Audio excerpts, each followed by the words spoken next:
va distinguer plusieurs voies, plusieurs écoles. On va parler par exemple d'une voie opérative et d'une voie spirituelle.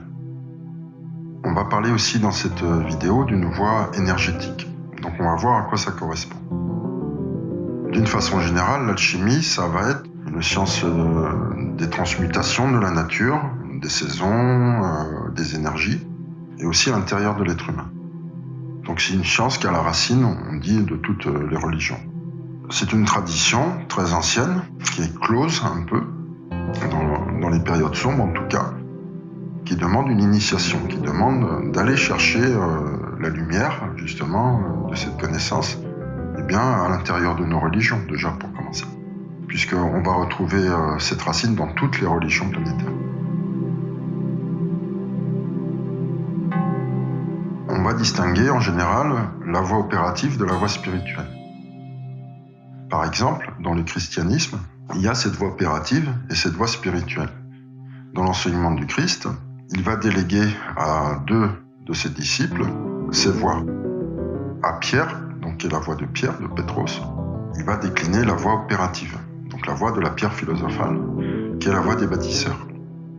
La voie de Pierre va donner, dans sa filiation ensuite, la naissance des cathédrales et de tout l'ordre administratif, militaire aussi, financier, des lois sociétales.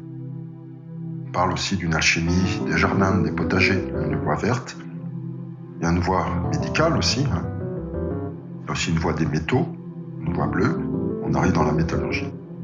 La production aussi de la pierre philosophale. Donc tout ça, ça fait partie de l'alchimie opérative. Dans l'alchimie opérative, il y a une osmose entre l'objet externe et l'objet interne. C'est-à-dire que la sanctification s'opère en même temps que la sanctification et la sacralisation de la matière. De ce point de vue, la voie de Pierre est dans la lignée de la voie de Moïse. Parce qu'on voit chez Moïse, notamment dans le Lévitique, comment Moïse ou sa lignée vont instituer toutes les lois sacrificielles, c'est-à-dire que là on va opérer le sacrifice cathartique sur un élément extérieur, ici les animaux, dans des opérations des rituels sacrés, avec le feu sacré, etc.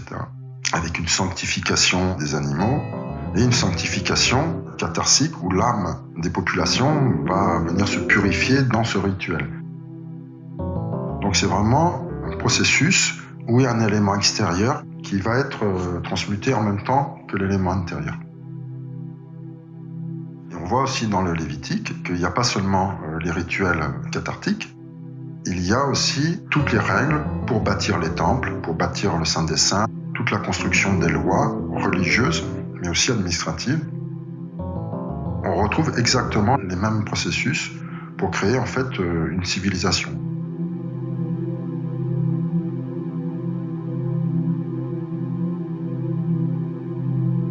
Et dans le christianisme, la voie spirituelle, de l'alchimie spirituelle, ça va être la voie de Jean, de Yohanan, notamment avec le livre de l'Apocalypse, qui est hypersymbolique, archétypal, et qui désigne la voie de l'alchimisation dans l'être humain à partir de son corps, en fait, de son âme. C'est une voie interne. On va juste travailler dans ce qu'on va appeler ici la voie d'or, c'est-à-dire la voie centrale. Uniquement prendre le corps et l'âme et le psychisme humain comme matra, creuset de forge, du travail d'éveil et de sanctification.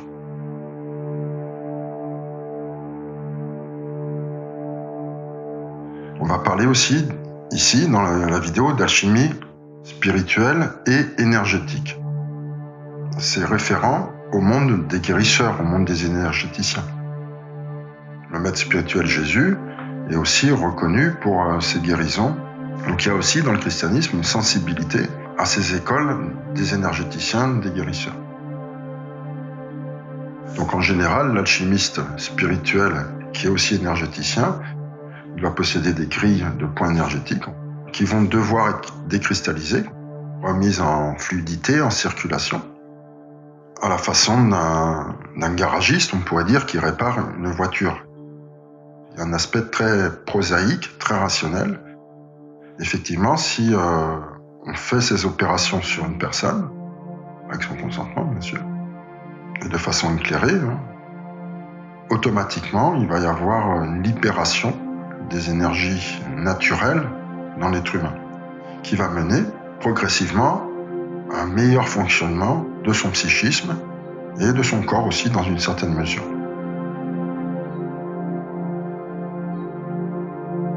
De façon traditionnelle, il y a 3 grandes phases de travail qui elles-mêmes se subdivisent en des sous-parties et aussi des sous-sous-parties, etc. Il y a vraiment des schémas très protocolaires qui permettent de voir où en est une personne. Tout comme un garagiste verrait eh bien, que là, il y a ça à faire, on peut quasiment faire un scan ou un devis. Voilà, il y a ça comme réparation à faire et ça peut prendre à peu près tant de temps. Et c'est tout l'intérêt aussi de la chose, c'est de vraiment pouvoir situer où est telle personne, ce qui a déjà été accompli, c'est quoi la prochaine étape ou les prochaines étapes. On peut vraiment définir une progression étape par étape, puisque l'alchimisation spirituelle d'un être humain, de façon générale, ça se fait de façon progressive. C'est progressif, il y a des caps à passer, des étapes à passer. On ne fait pas les choses à l'envers, on fait les choses dans le bon sens, ce qui permet d'avancer assez rapidement et sans trop de complications. Lorsque les protocoles d'alchimie spirituelle sont bien suivis, ça se passe assez rapidement, toutefois.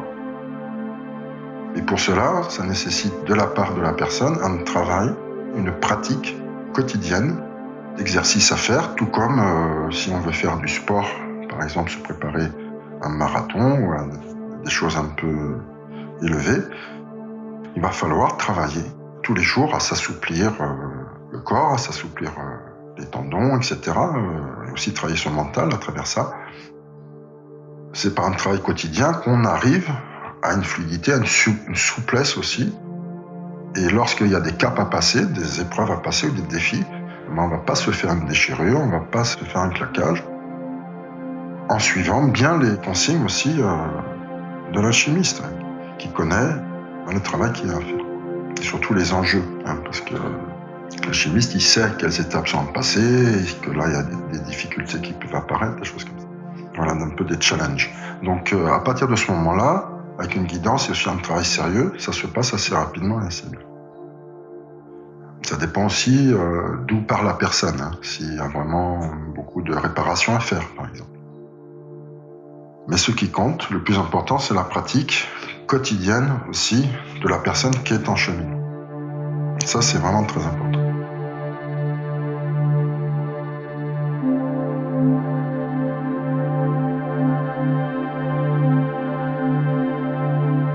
Donc maintenant, on va voir les 3 phases principales qu'on retrouve dans tout processus d'éveil. Donc là, je vais prendre un écran large, très large. La première phase, ça va être la phase de purification de l'âme, c'est-à-dire purification du psychisme, de la remise en rectitude du psychisme. La deuxième phase, ça va être la phase d'intégration. À la fin de la phase d'intégration, on atteint ce qu'on va appeler le premier niveau d'éveil, ou on va l'appeler aussi, selon certaines traditions, la fin de l'initiation. Chez les chrétiens, on va appeler ça le statut d'apôtre. On rentre dans l'apostolat, c'est-à-dire on va commencer le travail, les missions, c'est-à-dire le ministère. Parce qu'on sait comment faire, on a reçu la vérité en soi et elle est intégrée jusque dans le corporel. Donc il y a une unité qui est atteinte dans l'être qui lui permet d'œuvrer ensuite par la suite dans la troisième phase qui sont les voies de réalisation. On appelle aussi les voies profondes, mais c'est progressif aussi. On ne va pas commencer par les œuvres les plus difficiles. On va commencer par les œuvres qui nous touchent plus personnellement, autour de nous, notre entourage, puis après, peu à peu, ça peut devenir plus challengeant, plus de défis. D'une façon générale, on va dire que plus l'éveil progresse, plus il y a de difficultés. Plus il y a de défis importants à relever. Ça, c'est vrai pour les voies de purification, pour les voies d'intégration et pour la voie de réalisation. Mais en même temps, la personne est de plus en plus compétente aussi. Voilà. Donc tout va bien.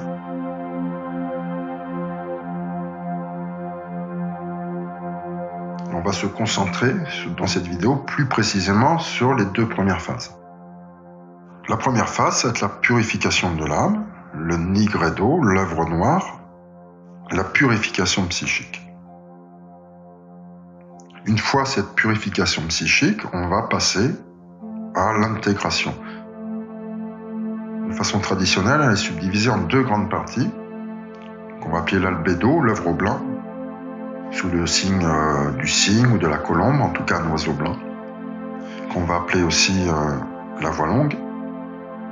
Et puis, une dernière phase d'intégration, ultime on pourrait dire, qu'on va appeler le rubédo, l'œuvre rouge ou la voie royale. Au terme de laquelle on considère que l'étudiant a fini ses études. Il a compris comment fonctionne son psychisme et comment fonctionne son corps en regard de la pleine conscience. Une unité peut se construire dans l'être et se performer et commencer à rentrer en maîtrise dans les voies profondes.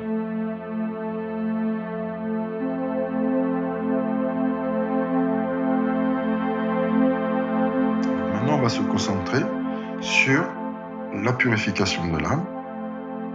Donc, de façon traditionnelle, la purification va s'appeler le nigredo, l'œuvre noire.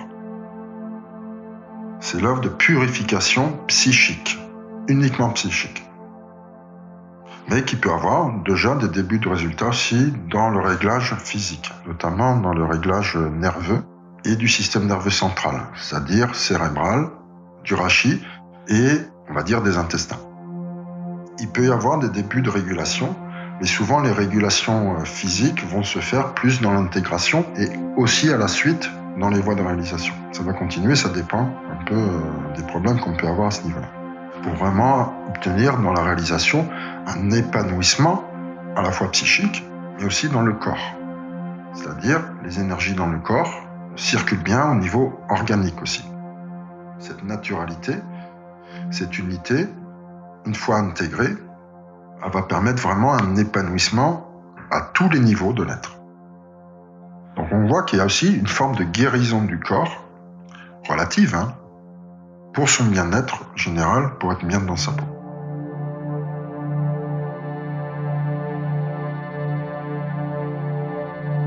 Mais on le voit aussi dans les périodes sombres, en tout cas, au prix d'un travail important. Ce travail, il ne se fait pas de façon automatique. C'est ce qui est bien écrit dans la Genèse, que lorsqu'on quitte l'âge solaire, où toutes ces choses sont données naturellement à l'être humain, en rentrant dans l'âge sombre, on dit Adam et Ève vont devoir travailler vraiment pour obtenir leur pain nourricier physique. Ils vont être soumis à la maladie aussi, c'est un problème physique, davantage, et aussi leur pain spirituel. C'est-à-dire qu'ils vont devoir organiser des rites, des prières, des méditations pour se connecter au pur esprit. Mais ça nécessite un travail. Dans l'âge sombre, ça nécessite un travail. Il faut aller chercher ce que Jésus appelle le pain supersubstantiel, qu'on a traduit par pain quotidien dans la prière, mais au départ, dans la prière grecque qu'il enseignait, c'était le pain supersubstantiel, c'est-à-dire c'est le pain de l'esprit et du corps. C'est pour ça qu'il y a tous ces rituels de prière ou de méditation de pleine conscience, qui vont générer de façon naturelle toutes les opérations de la chimie spirituelle et énergétique à l'intérieur du corps humain, du corps et de son psychisme.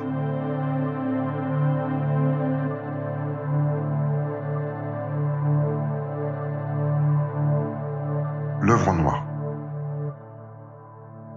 De façon protocolaire, on va la subdiviser de façon pratique et efficiente en trois parties, qu'on va appeler de façon traditionnelle les trois nuits noires de l'âme.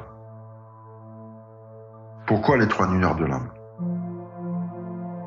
La purification de l'âme, c'est le travail de l'ermite, ou c'est le travail qui se fait à l'intérieur de la chrysalide.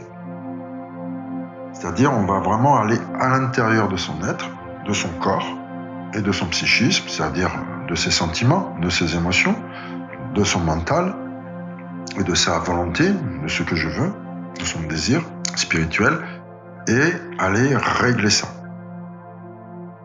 Un peu comme un moteur de voiture qui sera dysfonctionnel, on va ouvrir le capot et on va mettre le nez dans le moteur. Et, de façon progressive, faire toutes les réparations, les ajustements nécessaires. À tout dysfonctionnement sentimental, émotionnel, mental ou de la volonté. Donc on va dans la caverne. On va dans la caverne de l'être. Et on va aller creuser jusque dans les abysses, jusque dans les profondeurs pour tout rectifier. C'est-à-dire que la purification de l'âme, le nigredo, il s'achève quand tout est restauré à 100%. Et ça, c'est très important. C'est pas une restauration à 98%, à 90%, où déjà les choses vont mieux, certes. C'est une restauration à 100%. C'est-à-dire que la réparation doit être intégrale. Et c'est pour ça qu'en alchimie, on a un protocole qui est très clair, qui permet très rapidement de faire cette purification.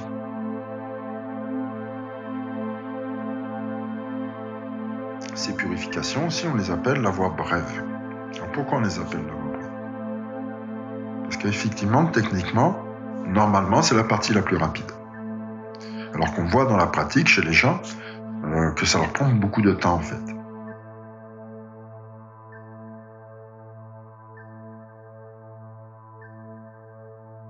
La purification de l'âme, ça va se passer donc en 3 parties. Et chaque partie, en énergétique, va correspondre à une grille de travail. Donc il y a une grille de travail pour le premier cycle, une grille de travail pour le deuxième cycle et une grille de travail pour le troisième cycle. D'une façon générale, on va considérer, si on prend les chakras par exemple, que le nettoyage des 7 chakras principaux correspond à la fin du premier cycle. Et là, on a fait 80% du travail de purification. C'est déjà bien, ce sont déjà mieux. Mais il reste 20% qui dysfonctionnent. Et c'est finalement énorme. Dans le deuxième cycle, on va travailler 15% supplémentaires. On pourrait dire, si on nettoie une vitre, en gros, elle est propre, mais il y a les coins à faire, des petites pétouilles, comme on dit. Et bien, il faut le faire. Donc ça, c'est le deuxième niveau. On rentre dans les détails. Le troisième cycle de purification, c'est vraiment le travail de parachèvement. Vraiment d'aller travailler très en précision certains points qui sont cruciaux, qui sont centraux. Et c'est aussi ce qu'on va appeler l'allumage de la Merkaba, c'est-à-dire de travailler sur les chakras épicoronaux et subracines, c'est-à-dire les chakras qui sont référents à des zones du psychisme qui sont très éthérées ou très ancrées. Mais ça ne sert à rien d'allumer votre Merkaba en premier cycle. Vous allez caler, comme je dis, au premier feu rouge, quoi. Et vous ne pourrez pas la redémarrer. Donc il faut bien faire les choses dans l'ordre. C'est comme il est utile d'éveiller votre troisième œil par des techniques qu'on vous proposera alors que vous êtes en premier ou deuxième cycle. Ça va surtout vous créer des inconforts, des rêves nocturnes très désagréables, etc., des visions très désagréables, puisque vous n'êtes pas assez suffisamment purifié et ça va vous brancher sur un imaginaire grotesque ou paranoïaque. Ça peut vous dévoyer en fait. Et au lieu de faire une voie rapide, une voie brève, vous ferez une voie brève qui s'éternise. Et il n'est pas rare de voir des gens en purification, qui font des purifications sur 50, 10 ans, 20 ans. Parce qu'il y a toujours un dévoiement. Parce que c'est pas fait dans le bon sens. Donc ils se ressalissent ou ils rentrent dans des croyances erronées, des sectes ou des choses comme ça, qui sont actuellement légion sur la planète et en France. Il faut savoir que pour quelqu'un qui a la main sur ces grilles, c'est-à-dire qui a fini l'initiation, une grille, ça se fait en 2 secondes. En 2 secondes. Chaque grille peut se faire très rapidement, puisque c'est pas le praticien qui va faire l'opération, c'est le pur esprit. Et le pur esprit est ultra rapide. Il est tout puissant. et omniscient. On va dire, chez les chrétiens, c'est le Christ qui va purifier la personne.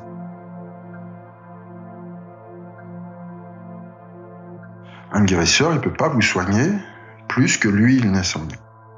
On va considérer au début qu'on fait les études énergétiques et qu'on est en cours de purification et d'intégration, c'est-à-dire qu'on est toujours étudiant, qu'on est au niveau des soins, pour faire une analogie, au niveau des soins d'infirmerie. Et d'ailleurs, de toute façon, dans les écoles de guérisseurs, on travaille toujours au début par les soins d'infirmerie. On va penser, on va mettre des petits pansements, on va faire penser les bobos, comme on dit, mais le mal profond, la racine, on ne va pas pouvoir l'extraire. C'est pour ça que les patients, ils reviennent toujours. Ils ont toujours les mêmes karmas, etc., etc. Tant qu'on n'a pas soi-même terminé l'intégration, on ne peut pas avoir la main sur les opérations de profondeur.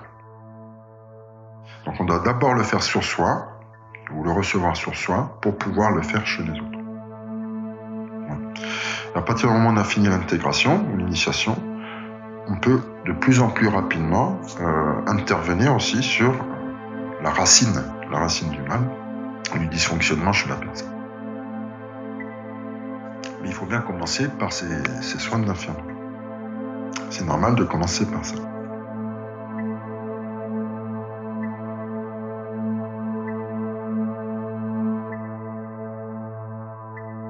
Pour revenir aux 3 nuits noires de l'âme, pour faire un peu le détail de ça, on prend parfois l'analogie qu'on gravit une montagne en 3 parties.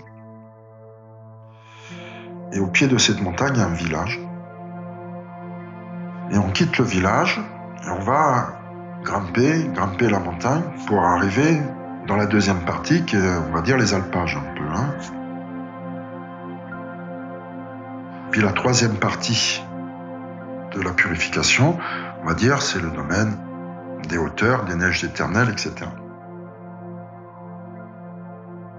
On voit que plus on va monter dans les purifications, plus on se détache un peu du monde. C'est-à-dire on rentre en soi, dans sa propre caverne, dans une sorte d'auto-analyse, d'auto-confrontation avec ses propres dualités, avec ses propres dysfonctionnements. Mais on va peu à peu s'éloigner du monde, s'éloigner du village, pour arriver dans le 3e cycle à vraiment atteindre ce qu'on appelle parfois la solitude de l'initié. Il y a vraiment un sentiment de froideur, de solitude qui peut se créer dans le 3e niveau. Et c'est bon signe, ça veut dire qu'on arrive au terme de notre introspection. Suite à ça, on redescendra au village. Cette montée de la montagne, ça symbolise aussi le nettoyage du ventre, du cœur, puis du crâne. Et l'ouverture, cette vision qu'on a en haut de la montagne, qui est une vision périphérique, vaste, claire, qui correspond à ce qu'on va appeler l'acquisition de la clarté ou d'un début de clarté. Mais il faut bien commencer par la base. Donc on va d'abord nettoyer le ventre, c'est-à-dire tous les domaines émotifs. On quitte le village, on quitte un peu l'identification, ce qu'on appelle l'identification de l'ego, parce que dans le village, on va se construire un personnage.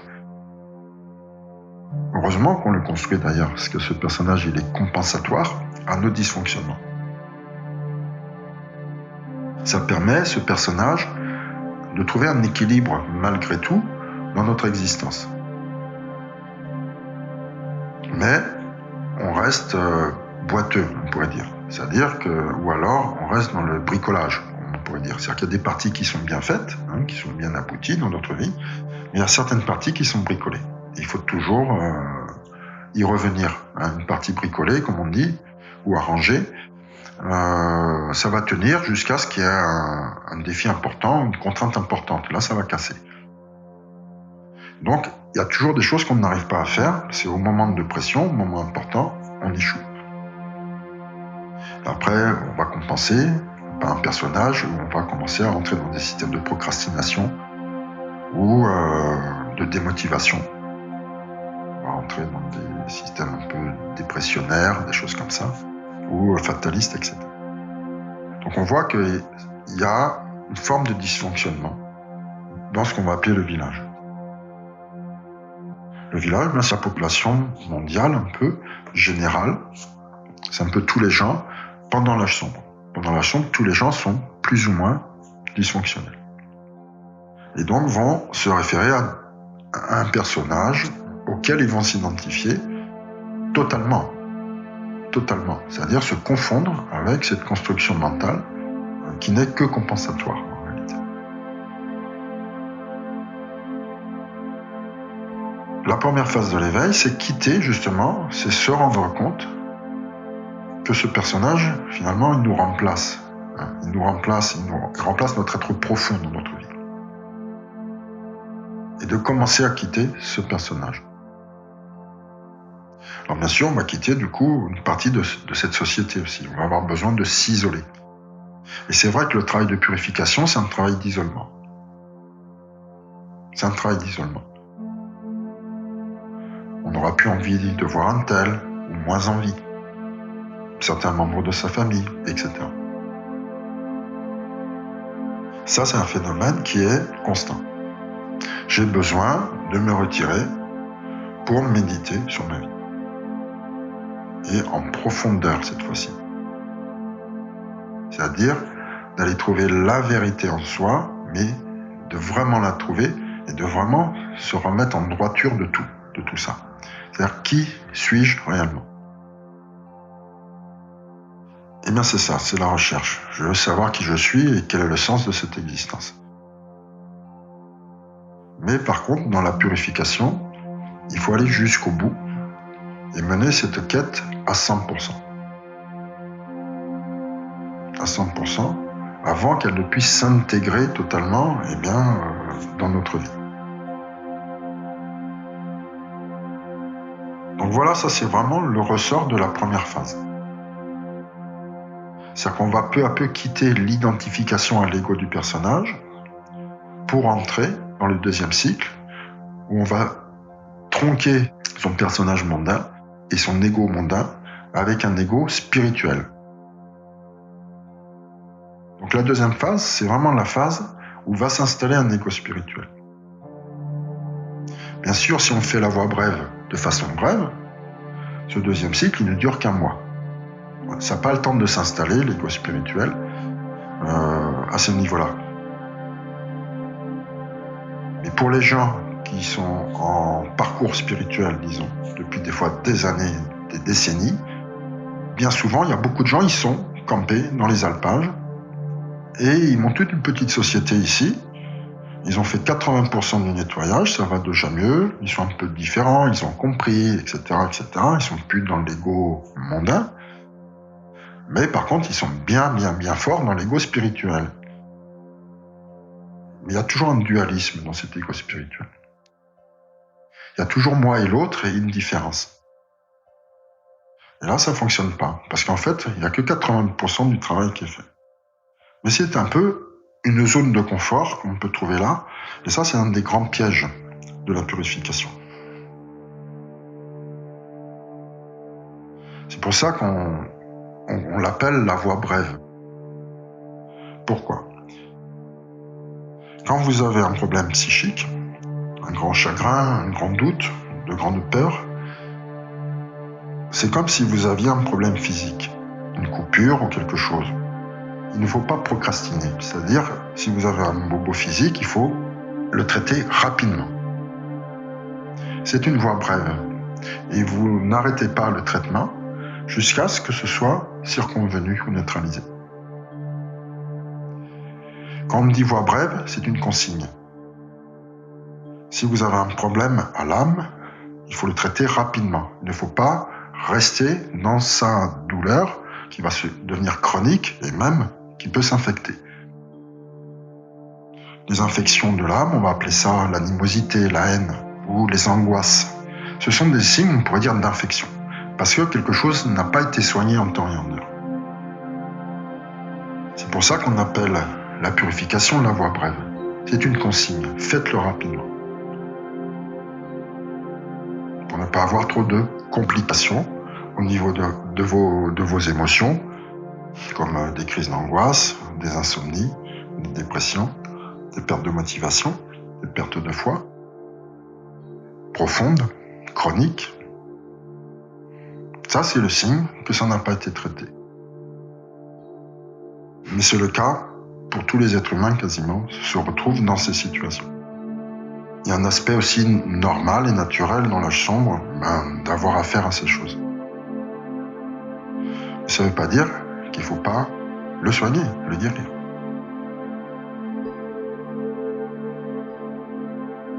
Par la suite, la personne qui va avoir intégré saura traiter ça rapidement. Dans les voies de réalisation, il y a toujours des peurs, il y a toujours des craintes. L'être humain, il est sensible, il est nerveux, déjà physiquement, et il est sentimental. Donc il est sensible. Donc il a toujours des émotions, des sentiments. Donc il connaît toujours la peur, il connaît toujours le chagrin. Mais par contre, lorsque cela arrive, il va pratiquer la voie brève qu'il a appris à faire. C'est-à-dire que rapidement, il va traiter, on pourrait dire, le problème. Il sait comment faire par la pratique de la voie centrale. Et très rapidement, le problème est neutralisé. Il pratique la voie brève. Voilà. Et il peut de nouveau ensuite, avec la sérénité revenue, œuvrer de façon efficiente, telle qu'il l'aura appris dans la voie longue et la voie royale. C'est un peu ça l'apprentissage qu'il y a à faire dans ces voies de purification et d'intégration.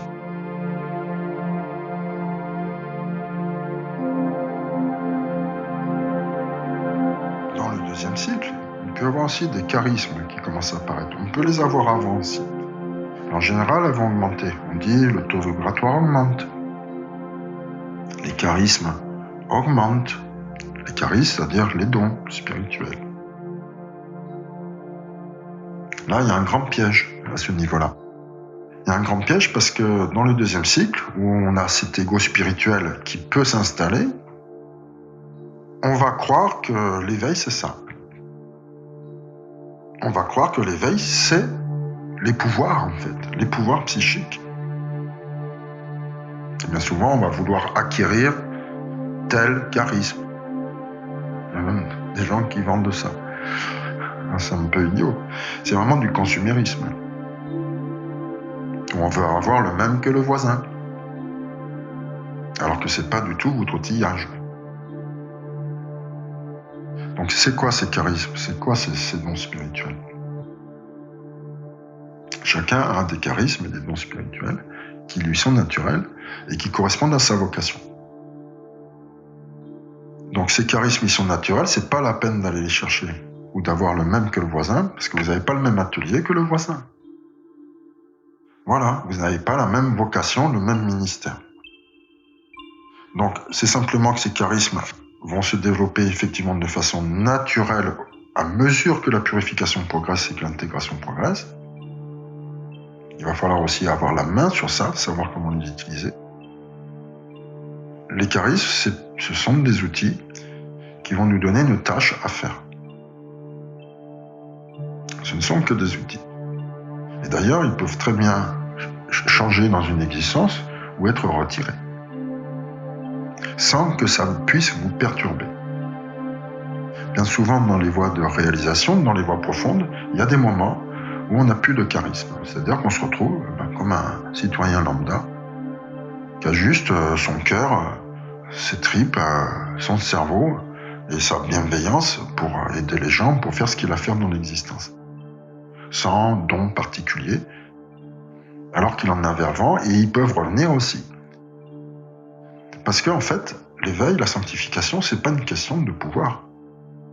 C'est une question de droiture, de bonté, d'altruisme, c'est une question de rectitude. Et de labeur aussi, de se retrousser les manches. Pour aider, déjà pour tourner soi-même et puis pour aider les gens. Et ça, on peut le faire sans don spirituel. Dans le deuxième cycle de purification, il y a souvent cet échange qui est fait. On croit que c'est ça. Et on dit telle personne a beaucoup de dons spirituels, ah c'est un grand éveillé. Mais pas du tout. Pas du tout, pas forcément. Le grand danger du deuxième cycle, c'est le dévoiement. C'est de partir dans des connaissances qui sont inutiles.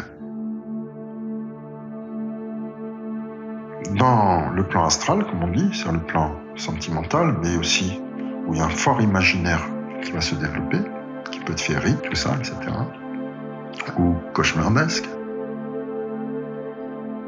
À l'intérieur de ce plan sentimental de l'être, on peut y traîner des décennies et avoir tout un tas de pouvoirs à l'intérieur de ça, à l'infini, dans des connaissances qui sont superfétatoires, c'est-à-dire qui ne vous sont absolument pas utiles au quotidien. Et ça, on voit ça beaucoup dans les voies spirituelles actuelles, puisque dans la période de fin des temps, qui est vraiment la période des faux prophètes, toutes les religions sont phagocytées, où il y a des mouvements religieux, pseudo-religieux, qui envahissent la planète, et qui sont faits principalement de connaissances inutiles, qui n'ont rien à voir avec ce qu'est l'éveil et la sanctification, qui sont totalement dévoyés. Et le deuxième cycle de purification, c'est vraiment le terrain de cela, qui va générer une véritable addiction. Addiction à ces produits, je dirais, de junk food. C'est-à-dire que c'est de la spiritualité facile, qu'on achète des fois, avec des résultats immédiats. Exactement comme la junk food, ce que j'appellerais la junk spiritualité, la spiritualité pizza. C'est plein de sucreries et de choses comme ça. Et ça rend addict, parce que ça nous délivre un pouvoir. Mais c'est encore de l'ego, c'est encore de la compensation psychologique.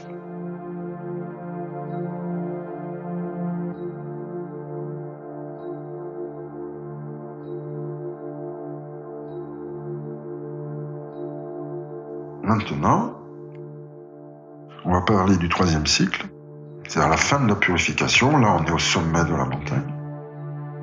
Passage que j'appelle l'affrontement avec l'adversaire interne. Dans la purification, on va toujours travailler dans un système dualiste. C'est le travail dans le dualisme. C'est-à-dire que c'est l'autre qui nous embête, c'est l'autre qui est toxique, toujours.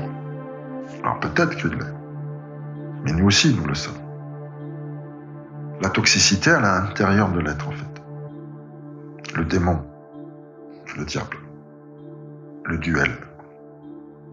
Elle est en nous, en réalité. Et ça, on va vraiment le saisir, pouvoir le saisir, l'appréhender, le comprendre, le voir, en tout cas, au troisième cycle.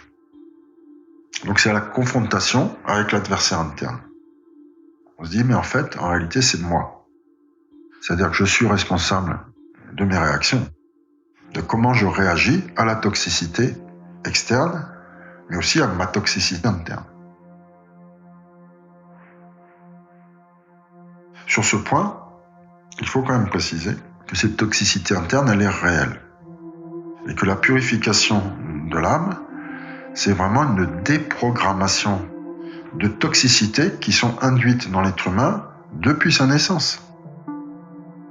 L'être humain, il va hériter en naissant sur la Terre de façon générale, sauf si ses parents sont déjà purifiés, mais en général, il va hériter des dysfonctionnements de ses ancêtres, de ses parents et de ses grands-parents, etc., par la transgénérationnalité, tant au niveau psychique qu'au niveau cellulaire, au niveau de l'ADN. C'est-à-dire que, d'une façon générale, les enfants, ils vont naître avec des dysfonctionnements qui sont congénitaux, mais aussi dans l'âme. Des faiblesses caractérielles, des faiblesses de tempérament, des talons d'Achille. Cette toxicité, ces dysfonctionnements, elles sont à l'intérieur du psychisme et elles sont à l'intérieur du cellulaire.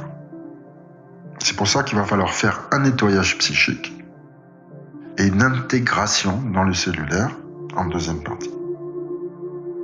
On va appeler le mariage alchimique, les noces mystiques.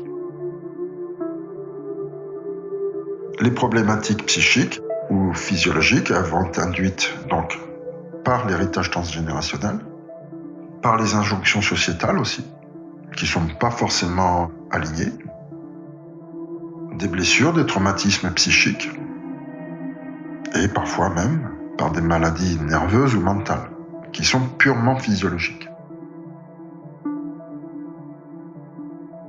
Dans le système nerveux central, on va compter le bulbe, c'est-à-dire le cerveau, c'est-à-dire des dysfonctionnements neuronaux par des traumatismes crâniens, ou des traumatismes crâniens subjectifs, lorsqu'on a affaire à la violence, par exemple, et les problèmes reliés au rachis, au thymus, tout ça, et aux intestins. Donc on voit bien que l'organisme peut être impacté, ou aussi le système nerveux périphérique. Les prises d'alcool massives de façon générationnelle, transgénérationnelle, ça abîme, on sait, le système nerveux central et le système nerveux périphérique. Ça rend les gens insensibles, comme on dit. Je parle de l'alcool, par exemple, mais de toute autre forme d'addiction, des produits qui sont des produits, on pourrait dire, antalgiques ou anxiolytiques, traditionnels, que l'homme cultive dans les périodes sombres. Il en a besoin, on pourrait dire, de calmer sa douleur, de calmer son psychisme. Mais ça va aussi avoir un impact sur le système nerveux. Donc on voit bien qu'il y a quand même une reconstruction à faire lors de cette purification, et lors de l'intégration, il va y avoir aussi le début d'un rééquilibrage nerveux, organique de l'être humain. Parce que les dysfonctionnements émotionnels, mentaux, peuvent aussi avoir des causes de ce type, c'est-à-dire des causes de maladies mentales ou de maladies nerveuses. Ça à prendre en compte aussi.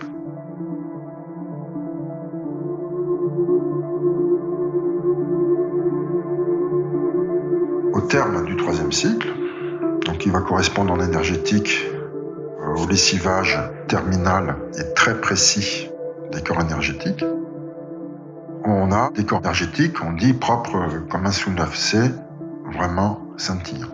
Ça circule. La fin de la purification, c'est la fin du dualisme aussi en soi. Parce qu'on a affronté le démon en soi, son adversaire interne. Je dirais qu'on l'a regardé les yeux dans les yeux. Et on l'a reconnu pour ce qu'il est, ou pour ce qu'elle est. Donc il y a une acceptation, une compréhension de sa part duelle. À partir de ce moment-là, on comprend la notion de dualité. On comprend sa nécessité, sa vérité, ou le fait qu'elle soit là, tout simplement. Puisqu'elle est là, de toute façon, la part duelle dans les âges sombres.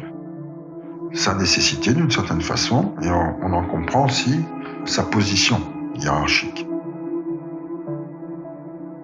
Dans l'ésotérisme chrétien, on stipule bien que le démon, le diable, est en réalité au service de Dieu. C'est l'ouvrier de Dieu. C'est celui qui va faire les œuvres de destruction. Dès lors qu'on comprend ça, eh bien on peut remettre la guidance de notre existence en souveraineté dans le christianisme du Christ ou la Vierge Marie. Eh bien remettre les choses à leur place. On dit le pouvoir du démon est grand, mais le pouvoir de Dieu est tout puissant. Mais ça, il faut le vivre en soi. Et ça, c'est une initiation qu'on va terminer en général à la fin du troisième cycle.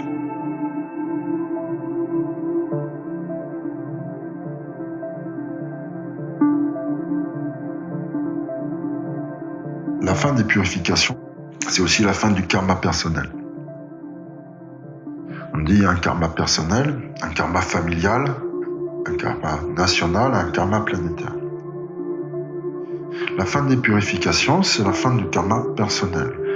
Et aussi, par la fin du karma personnel, on brise le karma familial. C'est-à-dire que dès lors, la famille de sang et d'âme va commencer à avoir des processus d'évolution accélérés. Ça va prendre du temps par la suite, bien sûr.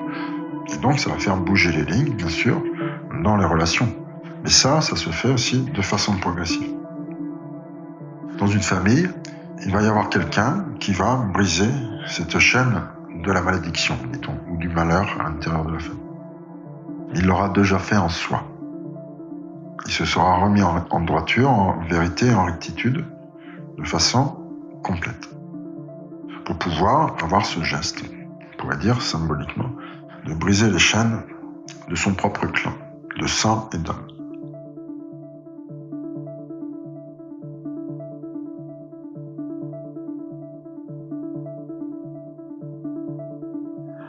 La fin de la purification, c'est le début, le commencement de l'intégration de la non-dualité dans l'être.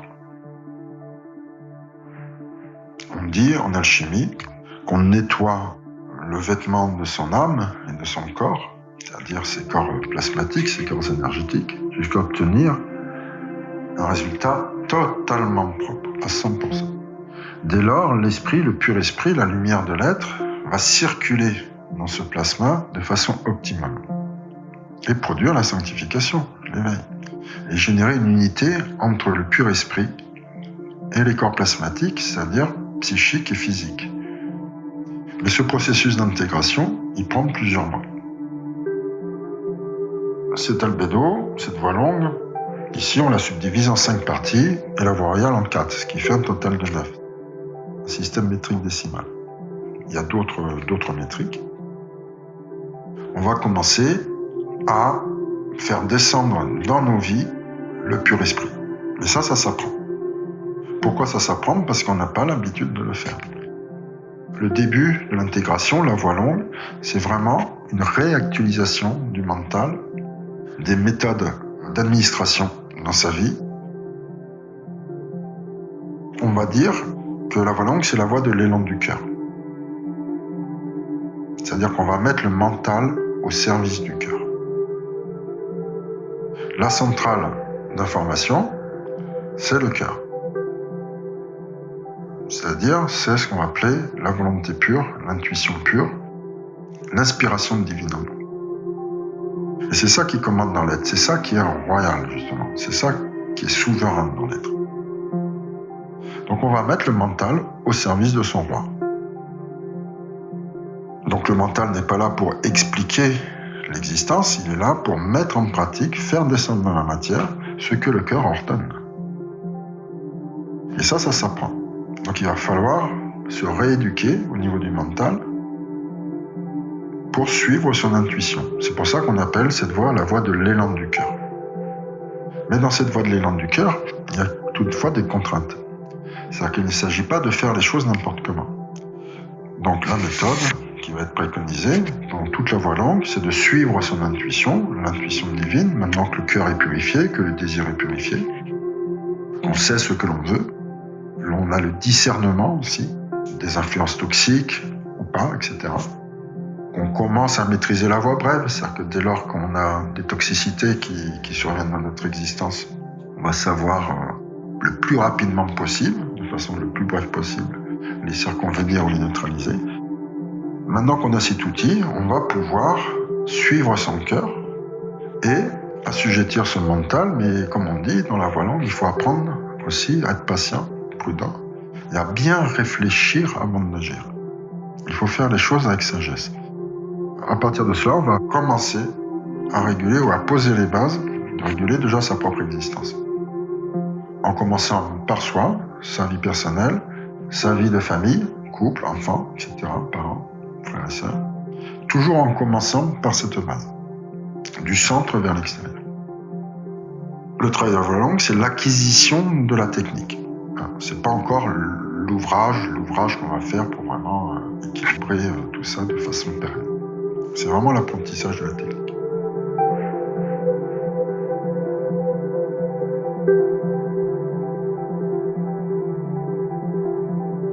Au terme de la voie longue, on va rentrer en voie royale. On va traiter les sujets les plus difficiles.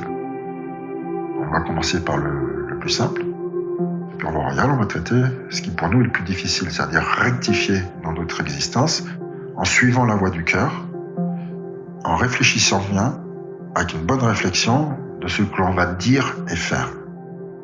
Sur les sujets les plus dysfonctionnels de notre vie, surtout ceux sur lesquels on avait le moins la main, en fait. On se sentait le plus faible. La voie royale, c'est une voie de rectitude complète, où on doit être très centré, très aligné, dans le cœur, dans la parole et dans les actes. Donc on voit qu'il y a une initiation qui s'opère là.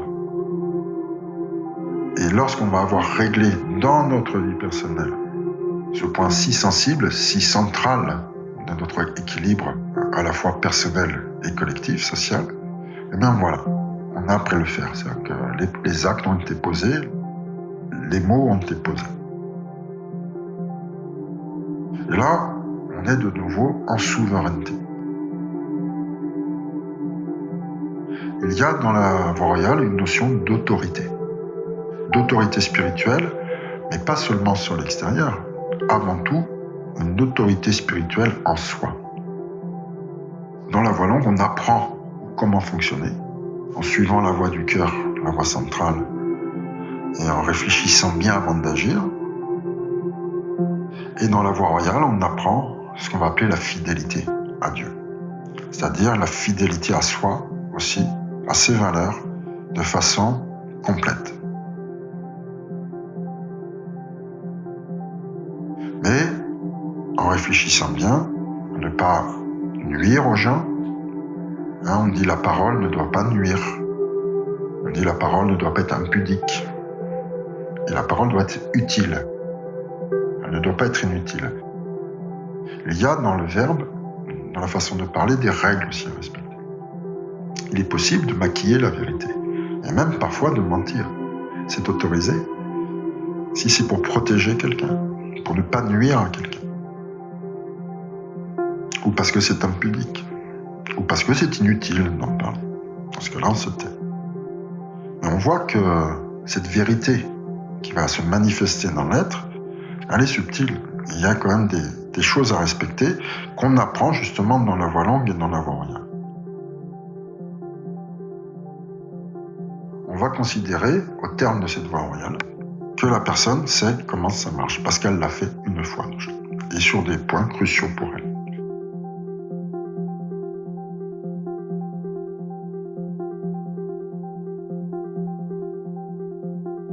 Dans la voie brève, dans la purification de l'âme, on va décristalliser, c'est-à-dire qu'on va travailler sur des points énergétiques qui sont durcis, qui se sont fossilisés, on pourrait dire.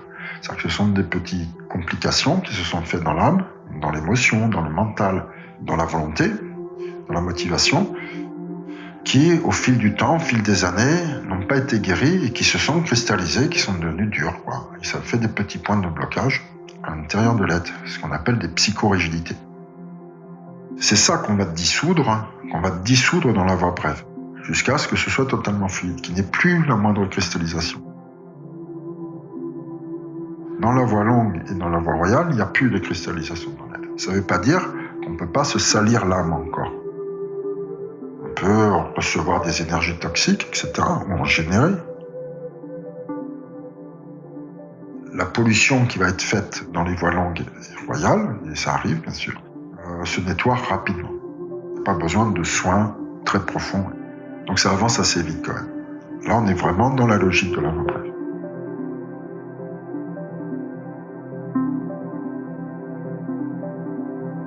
Un point aussi sur les décompensations psychocorporelles. Lorsqu'on va décristalliser ces corps énergétiques, ces psychorigidités, ces concepts, suite à une décristallisation, il y a une décompensation, un lessivage qui s'opère.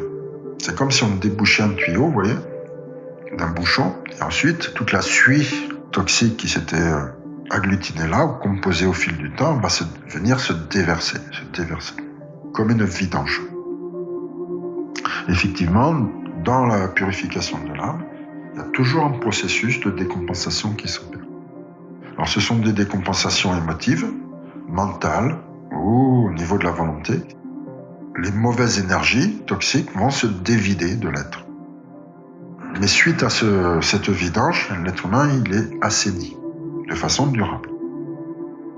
Il faut toujours prendre en compte dans la purification de l'âme, dans les nuits noires, qu'il y a ces phénomènes d'affrontement puissant avec les toxicités, de dissolution de ces toxicités par le moyen de la lumière divine ou de la lumière du soi supérieur, qu'on appelle aussi amour inconditionnel, fraternité, intelligence absolue, Dieu, quoi.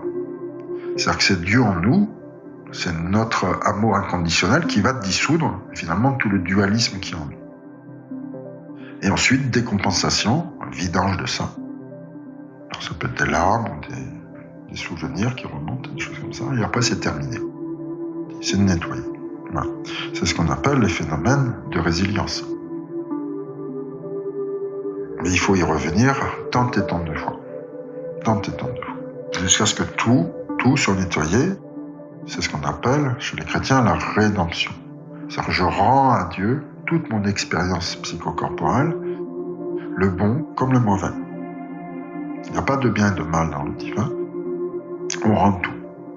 Je donne tout au divin, c'est-à-dire que j'adombre mon corps de la lumière divine, en totalité. Et c'est cette lumière divine, qui est en soi et qui est partout, qui va faire tout le travail de purification, mais aussi le travail d'intégration, qui fait toute l'œuvre en fait. C'est l'idée générale d'un point de vue de la prière, d'un point de vue de la méditation. C'est comme ça que ça se passe.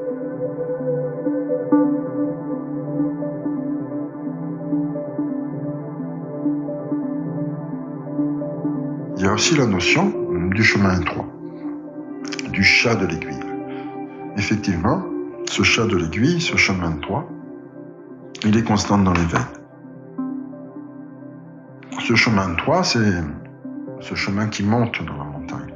On doit toujours aller de l'avant, oublier le passé, comme on dit, on ne s'occupe pas du passé, on va de l'avant, c'est-à-dire qu'on vit au présent, comme dit Eckhart Tolle, on vit au présent, et on va de l'avant. Dans l'amour, quoi, de l'autre, comme dit Jésus, on aime d'abord Dieu, c'est-à-dire la lumière en soi, l'amour inconditionnel, et on aime l'autre. L'autre, notre prochain, ben c'est notre famille, c'est nos collègues de travail, c'est le voisin, la voisine. Comment on fait ça? On passe toujours par le chemin étroit. Dès lors qu'on va être confronté à notre dualité, ça devient délicat. Comme disait Eugène Cancelier, l'alchimie c'est très simple. Mais il y a des passages où il faut être très délicat. Très délicat. C'est un grand art, c'est un art. Il y a certaines situations, certaines relations qu'il faut traiter avec la plus grande délicatesse. C'est ça le chemin étroit. Et avec persévérance. C'est-à-dire ne pas baisser les bras tant qu'il y a un dualisme, une souffrance, une émotion exagérée ou un mental trop disruptif, c'est le signe qu'on est dans l'erreur. Les grands signes du dualisme, c'est les émotions exagérées, donc les peurs qui sont chroniques, les colères notamment, ou les grands chagrins qui sont chroniques, ce sont des émotions néfastes. Donc si ça prend l'être et que ça conditionne l'être, c'est qu'on est dans le dualisme, c'est qu'on n'a pas trouvé la sortie. C'est qu'on n'est pas dans l'amour, qu'on n'est pas dans la compassion. Il faut trouver cette voie dans son cœur, en sondant son cœur et savoir ce que l'on veut. Un autre signe de la dualité en soi, c'est le mental disruptif ou trop abondant. Le Dalai Lama précise bien qu'un mental sain et peu abondant est tourné uniquement vers les pensées nobles. Mais il est peu abondant. Un mental trop abondant est le signe que l'on cherche à faire la saisie du monde et le contrôle du monde par l'outil de l'intelligence mentale. Ce qui échoue de façon systématique, puisque le mental ne peut pas comprendre le monde, dans sa totalité, dans son unité. Ce n'est pas sa fonction. Un marteau, c'est fait pour planter un clou. Le mental, il est fait pour faire descendre dans la matière la volonté du cœur. C'est le ministre du roi. Dès lors que vous voulez saisir une situation en l'expliquant par le mental, votre mental, il va se mettre à tourner comme une turbine. Et vous verrez que vous ne trouverez jamais la solution. D'un jour sur l'autre, il y aura des nouvelles hypothèses, et cela à l'infini, qui se produiront. Et les émotions s'en suivent, les mauvaises émotions, et c'est le trouble dans l'être et la confusion spirituelle. Et l'instauration du dualisme, et de la confrontation avec votre frère, avec votre sœur, votre époux, votre épouse, vos enfants. c'est la voie de la guerre, de la dissociation à l'autre. Donc ça, ce sont des signes très distinctifs. Surabondance mentale, trouble de l'émotion qui s'installe. Et aussi, trouble de la volonté. C'est-à-dire, je ne sais pas finalement ce que je dois faire. Ça, c'est la vie au village, et c'est la vie dans la montagne, pendant les nuits noires de l'âme. Ça continue un peu ensuite, il ne faut pas se leurrer, mais on a la main sur ça, car on sait comment ça fonctionne. On connaît la voie centrale, la voie du cœur. Donc on va se souvenir assez rapidement de comment fonctionner, et on repart sur des bonnes bases. Voilà. Et c'est à force de pratiquer, avec beaucoup d'expérience face à de nombreuses épreuves, de nombreux défis, qu'on va peu à peu acquérir un début de maîtrise de ça. Donc il y a toujours une voie progressive dans l'éveil.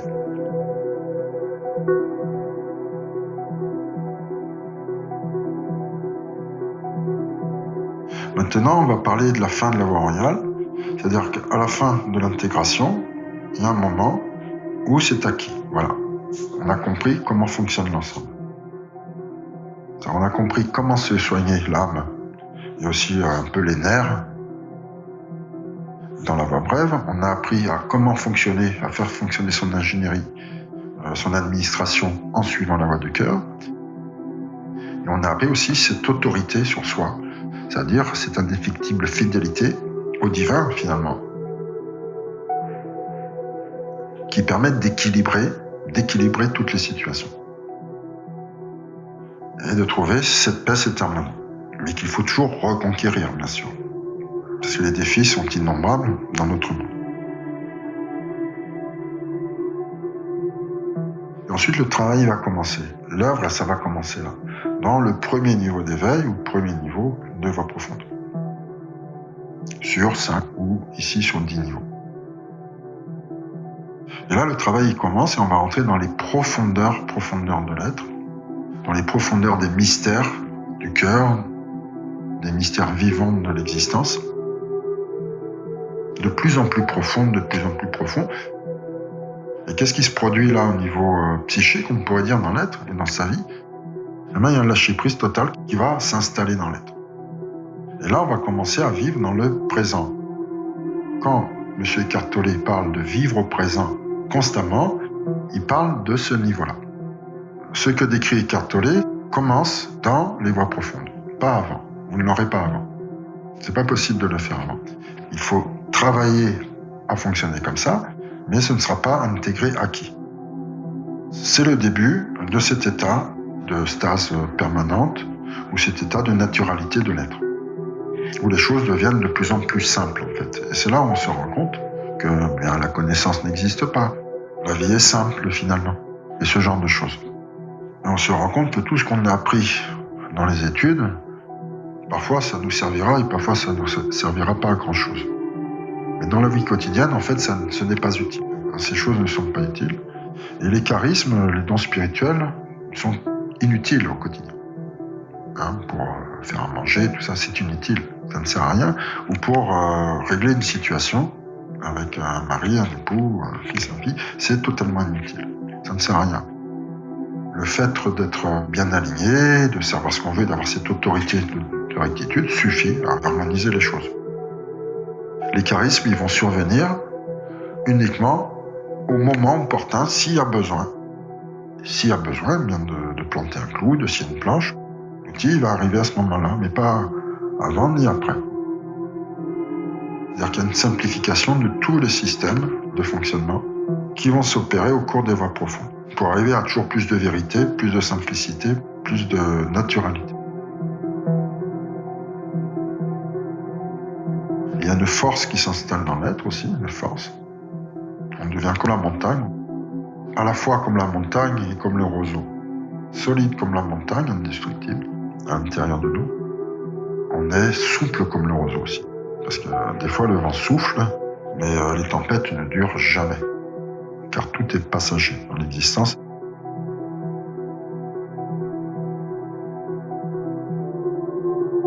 dit des fois, aide-toi, le ciel t'aidera. C'est-à-dire que les choses se produisent d'elles-mêmes, en réalité. Et on dit, toi tu fais 20% du travail et Dieu il fait 80%. Et déjà, les 20% que tu as à faire, il faut déjà se retrousser les manches.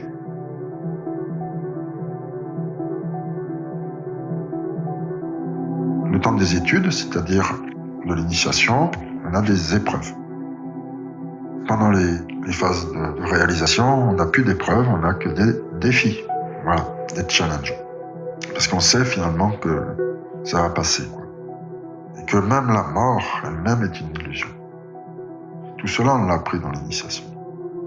Donc tout de suite, ça va donner une force profonde, mais qui va continuer de s'approfondir.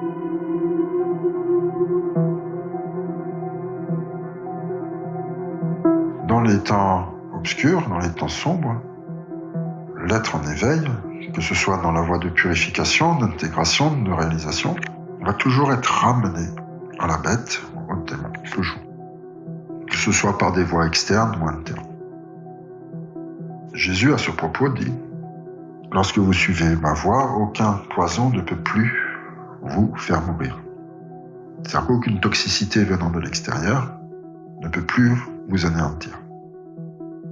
Mais il précise « Mais tout venin qui sortira par votre bouche, tout poison qui sortira par votre bouche, peut vous tuer instantanément. »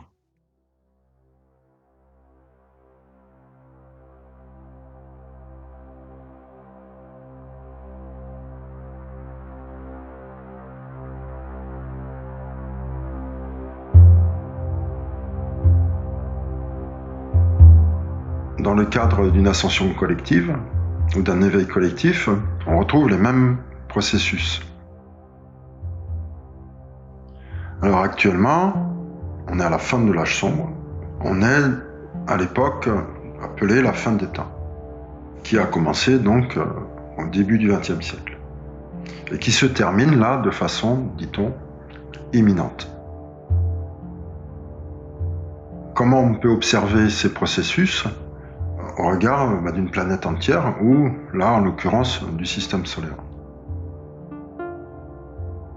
Ce processus, en fait, c'est le moment où, de façon naturelle, donc via le centre solaire, via les forces solaires, le système solaire et donc notre planète, dans tous les règnes, humains, animaux, végétaux, minéraux, va être sacralisé. Comme le montrent les processus d'alchimie intérieure, mais aussi d'alchimie opérative, où il y a aussi une sacralisation de la matière. On dit c'est Dieu qui descend sur la terre, et dans l'être humain. Donc pour observer les processus dans l'être humain, on va faire le focus justement sur l'alchimie intérieure. Pour bien détailler les modifications psychiques et cellulaires, c'est-à-dire de l'ADN, qui se produisent dans ces moments particuliers, qui se reproduisent selon des cycles de 26 000 ans ou de 56 000 ans selon l'hindouisme. Mais le fait que ça se produise tous les 26 000 ou tous les 56 000 ans, pour nous, n'a pas vraiment d'importance en fait. Ce qui compte, c'est de comprendre l'aspect cyclique et un peu avoir une image que ça se produit sur des périodes de temps très longues. Donc actuellement, en 2024, les populations planétaires ne sont pas encore toutes éveillées. Et la matière n'est pas toute sacralisée encore. Donc on attend ce qu'on va appeler le rideau de lumière. Qu'est-ce que c'est que le rideau de lumière? Le rideau de lumière, c'est le moment où, pour parler un peu de façon technique, où le taux vibratoire de la Terre, la fréquence solaire, va atteindre un seuil. Un seuil qui va permettre de déclencher de façon définitive la purification du plasma. C'est-à-dire, va entériner chez toutes les populations de tous les règnes de la planète et du système solaire le phénomène de purification. C'est-à-dire, eh bien, la première étape de la sanctification de l'éveil, de la sacralisation de l'être et de son retour en naturalité. C'est ce moment où tous les êtres humains vont faire les nuits noires de l'âme. pour ceux qui les ont déjà faites, ils n'ont pas à le refaire, hein, bien sûr. Mais ça concerne quand même la majeure partie de la planète.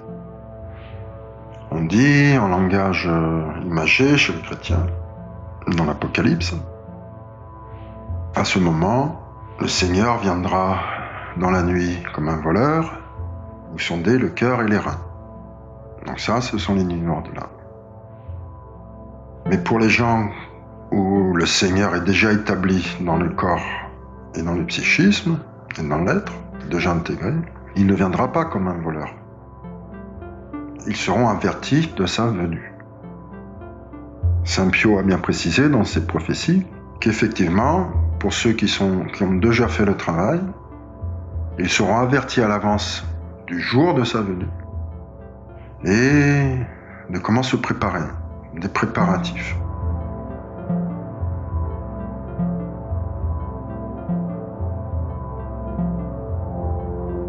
C'est aussi le commencement de l'ère messianique. Toutes les religions ont leur messie. Chez les Juifs, c'est Moïse, bien sûr. Puis, quelques années plus tard, le roi David, en Gilgoul, en réincarnation. Bon, chez les chrétiens, c'est Jésus et la Vierge Marie, principalement. Chez les musulmans, on parle du Mahdi. Pour les bouddhistes, le Maitreya.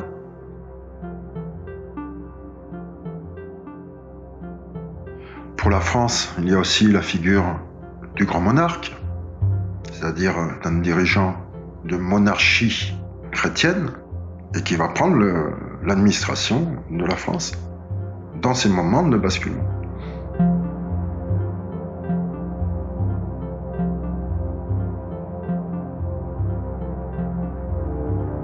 Ce rideau de lumière, c'est le moment où on va commencer, pour toutes les populations et tous les règnes, la purification. Mais en voie brève, c'est-à-dire que ça ne va pas durer des années non plus.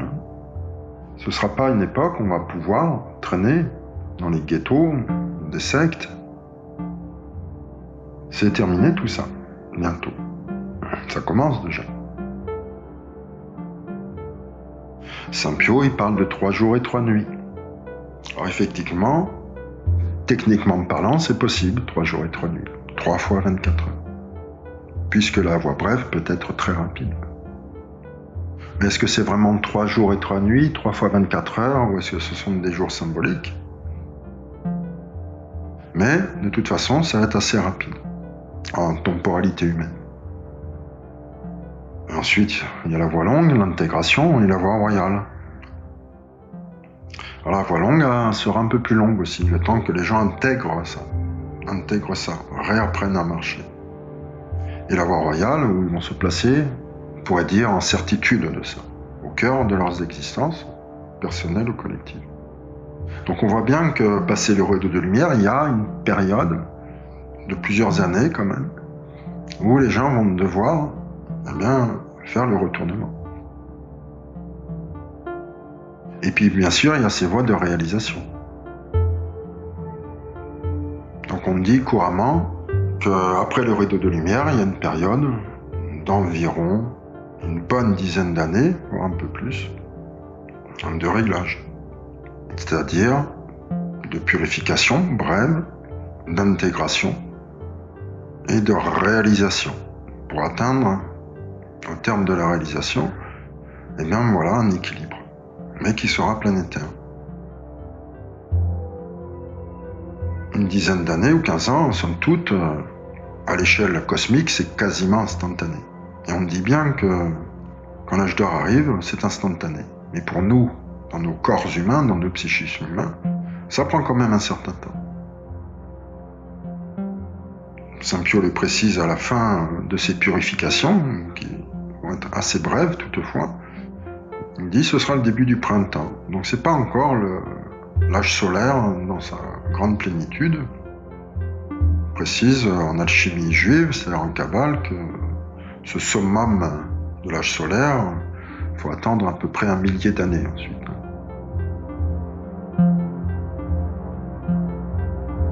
Alors que se passe-t-il après, pour tout un chacun, pour notre société, au niveau planétaire, lorsque l'intégration est terminée, lorsque l'on commence les voies de réalisation. Eh bien, on commence à faire de l'or. C'est pour ça qu'on parle aussi d'âge d'or. Et qu'on parle en alchimie de transmutation du plomb en or. Le plomb, bien sûr, est référente aux énergies toxiques et lourdes et sombres, et aussi à ses manifestations dans la matière. Et l'or est référent, bien sûr, à ce métal solaire imputrescible, christique, dit-on, et de parfaite conduction des énergies. L'initiation, pour un être humain ou pour une planète, pour une population, c'est apprendre à transmuter par l'exercice de la voie centrale, c'est-à-dire par la communication quotidienne avec les forces vives de la création, avec les forces divines, les plus pures, que l'on trouve en soi, chaque être humain dans son soi supérieur, dans son corps de lumière, dit-on, dans son Atman, qu'il faut aller chercher dans les périodes sombres. Et à force tous les jours de le trouver, ça va finir par s'intégrer, se stabiliser dans l'être jusque dans le corps. Et là, le travail est fait. C'est l'intégration du corps de lumière dans le moléculaire, via les canaux psychiques aussi, et qui régulent l'ensemble. Donc l'apprentissage, c'est apprendre à faire sa première transmutation. À la fin de la voie royale, on pourrait dire, l'étudiant il produit sa première pièce d'or. C'est-à-dire qu'il va commencer à établir dans son être et dans son fonctionnement des systèmes de pérennité. On dit des systèmes perpétuels. Perpétuels, c'est-à-dire qu'ils peuvent durer des siècles et des siècles, dans la stabilité, dans l'équilibre. Et perpétuel, c'est-à-dire que ça se retransmet par transgénérationnalité aux descendants charnels ou spirituels. Les œuvres qui en sortent sont de cette nature pérenne et perpétuelle.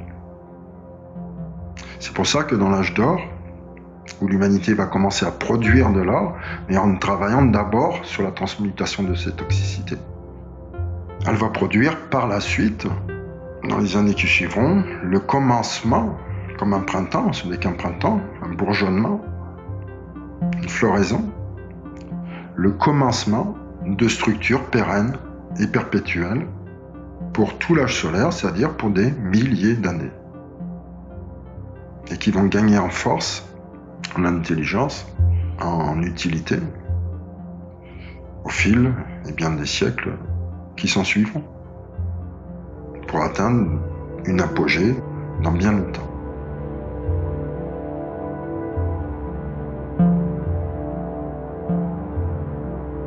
On dit aussi, cette époque, c'est la fin de la maladie dans l'être humain. La maladie qui est conditionnée à l'organisme humain dans la période sombre. Sri Aurobindo parle qu'au moment du rideau de lumière, et à suivre, dans les années suivantes, l'être humain passe en supramental, c'est-à-dire une forme d'intelligence de télépsychie, où son intelligence est pure. Elle est supramentale, elle monte d'un cran. Mais on peut parler aussi d'une supravolonté, c'est-à-dire l'évacuation du doute dans l'être humain et dans les sociétés humaines, l'évacuation de la belligérance, une unité. On peut parler d'un supra-sentimental, puisqu'il y aura ascension aussi du corps astral. Donc une équanimité dans les sentiments, dans les cœurs, une sécurité. Et on peut parler donc, ensuite, aussi d'un supracorporel, avec aussi la sublimation du cellulaire, qui, à coup sûr, va générer longue santé et longue vie, comme on dit. Mais ces processus se passent de façon progressive, en commençant par les zones les plus subtiles, c'est-à-dire la volonté, ensuite le supramental, ensuite le sentimental, et au bout de quelques temps, quelques années, la levée aussi de la maladie dans l'être, et de ses faiblesses organiques, de ses faiblesses cellulaires. Et c'est là que le travail créatif, fraternel de l'être humain pourra enfin trouver une fluidité concordante.